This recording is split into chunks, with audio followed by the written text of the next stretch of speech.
Let's have a look at experimental procedure. Just open the bypass valve. This is a bypass valve. This is the closed condition, and this one is the open condition. And closed flow control valve is to be placed after the rotameter, as you can see over here. Now you have to fill up the sump tank with clean water and remove air from the pump. Now connect the mains cable to main socket. So here you can see you can connect the it into main socket with 230 volt AC supply. Ensure electric pump is turned on. Once we turn on, now you can see pump is turned on and bypass is taking place. If there is no flow through the rotameter, see you can see no flow moves upward in such case. If there is no flow, then you have to control this open flow control valve slowly, and you can observe the rotameter valve is moving up. So here you can see when I will move this one, the rotameter float is moving upwards, increasing flow through the control line. So you can observe the flow through rotameter as well as on digital display as well. Here it will show strength and quality of the signal, okay, and the Q value. So now we will open the flow control valve fully and observe the flow on rotameter. So here you can see you can open the flow control valve fully and you can observe the rotameter. And once you adjusted the bypass valve, such as rotameter indicates the slightly more than 1000 liter per hour, and you can ensure flow variation from 0 to 1000 liter per hour at a main line. You can reduce the flow in a control line by closing the flow control valve to 200 lph. Suppose I am closing this valve up to 200 lph. So you can see the float is moving downward up to 200 lph. Now increase the control line flow by rotating the flow control valve anti-clockwise. Okay. So you can also use the open flow control valve to do this. Okay.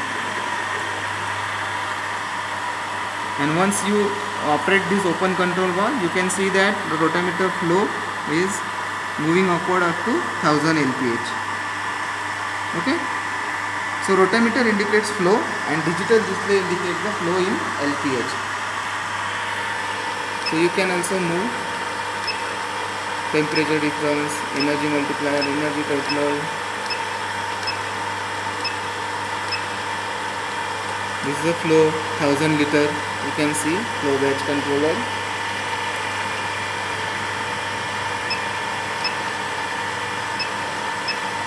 Okay.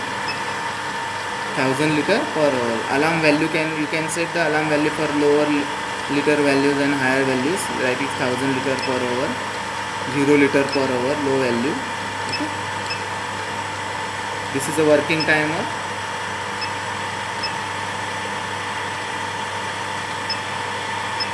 High flow rate, low flow rate, frequency range for ultrasonic sensor you can set from over here. Okay.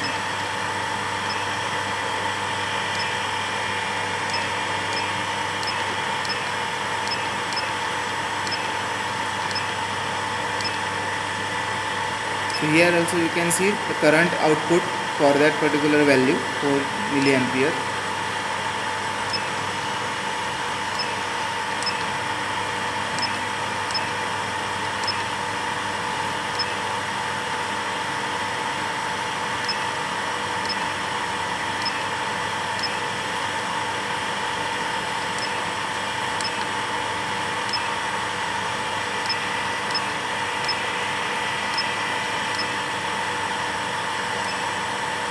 So here you can see flow will vary as per the requirement. Now you can set the receiver in the path of ultrasonic waves.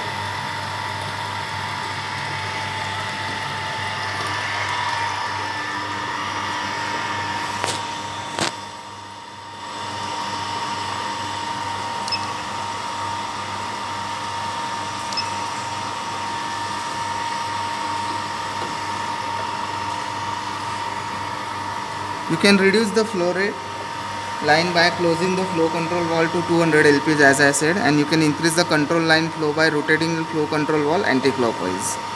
So rotameter shows the indication accordingly.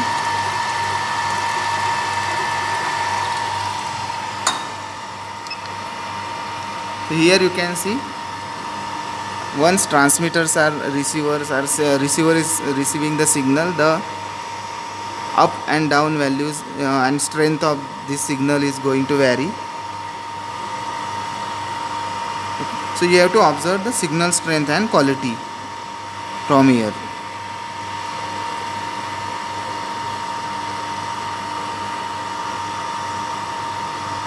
And respective flow rate, when you will vary the close control valve, so rotameter is definitely going to show you the values of flow rate in liter per hour, and digital display is also going to show you the values. Okay. And time ratio between the measured total transit time and calculated time. So signal strength means signal quality is indicated as Q value in the instrument.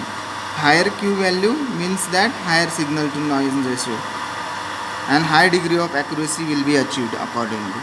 And signal strength indicates the amplitude of receiving ultrasonic signals by 3-digit number, means there is a no signal detected. Okay, 00 means no signal detected, and 99.9 means refer to the maximum signal strength that can be achieved. So in this way, what observation you need to take over here, you have to measure the flow measured by rotameter in liter per hour by rotating the close control valve in this way, and flow measured by ultrasonic sensor liter per hour on digital indicator. Okay.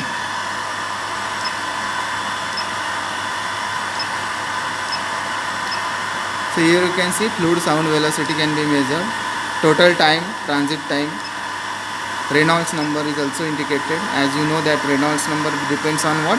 Pipe size as well.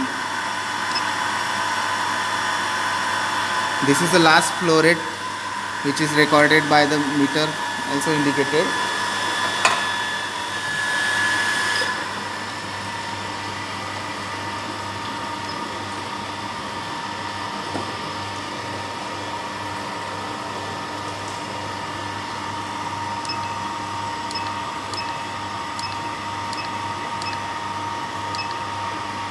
This is a transit time, you can see transit time from ultrasonic frequency.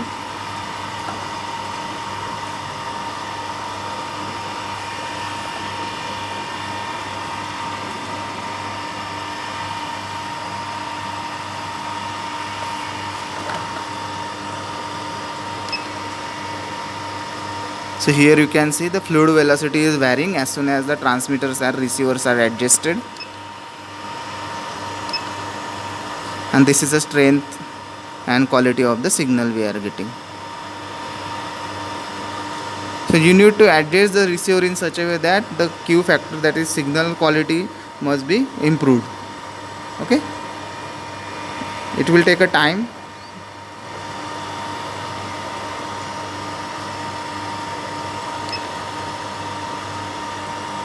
So this is the procedure in order to measure the flow rate using rotameter as well as using digital meters. So data logging facility is also available over there.